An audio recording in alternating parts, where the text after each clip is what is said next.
শুকরিয়া যে আজকে আমি সাক্ষাৎ দিতে পারছি আমাদের চারু কাকার সন্তান হলুদ কবিরাজ। আমি আমার মাইকেল মার্টিনেজ চ্যানেল এবং জাতীয় আমি আপনার মামা হিসাবে আমি সাক্ষাৎকারে আপনি অ্যাটেন্ড করাতে আপনাকে অসংখ্য ধন্যবাদ।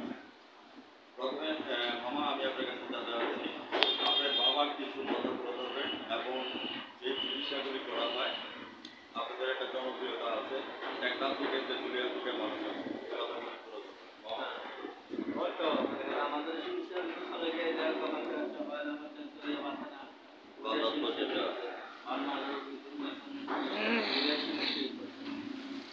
মামা আপনাদের এখানে যারা আসে এটা কোথায় কোথা থেকে আসে?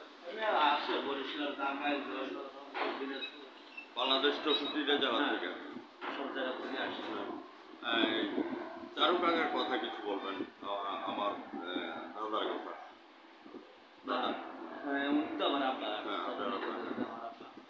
ওনার যে কারিশমা ছিল সে কথাগুলো একটু তুলে ধরেন।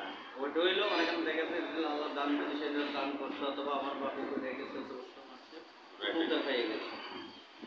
তো সেই সুবাদে আমি মামা আপনাকে ধন্যবাদ জ্ঞাপন করছি মামা। আমরা চারু কাকার জন্য আমরা দেখেছি ইয়ে করেছে আর আমার ফ্যামিলি 26 জন মামা বাগিনী এরপরে ইংল্যান্ডের থেকে আসে নেদারল্যান্ড থেকে আসে আপনাদের কাছে। একটা জিনিস হচ্ছে যে হাতের জগ, ঠিক আছে, যেমন জয়পুর হুজুর মারা গেছে ওনার ছেলে মেয়েরা এটা করতেছে। এই যে আপনারা যে মেহনত করতেছেন এটার জন্য আমরা চ্যানেল 99 এবং জাতীয় পত্রিকা দৈনিক আলোকিত সকাল থেকে আমি সাংবাদিক পর্যায়ে আপনি বাহিনী হিসাবে আপনাকে ধন্যবাদ জ্ঞাপন করছি।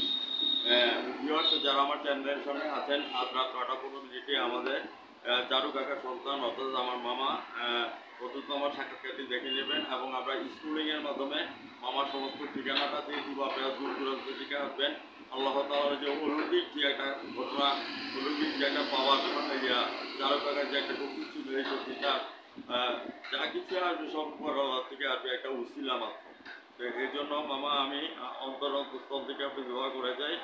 আর আমাদের ফ্যামিলি থেকেও মনে করেন যে 26 জন 27 জন লোক আমাদের প্রতি বছর আসে, ইংল্যান্ডের থেকে আসে, ইয়ার থেকে আসে। সেই সুবাদে আমরা মুজাম্মেল কাকাকে ধন্যবাদ জ্ঞাপন করি। কাকা আপনাদেরকে সব কিছু সাপোর্ট দিচ্ছেন। আর আমি মামা হিসাবে সাংবাদিক হিসাবে সবসময় আপনাদের পাশে থাকতে চাই। আর আজকে দোয়া করবেন যাতে আমরা আপনাদের মাহফিলের মধ্যে অ্যাটেন্ড করতে পারি। মামা ভালো থাকেন, সুস্থ থাকেন, ধন্যবাদ আপনাদের। 9:15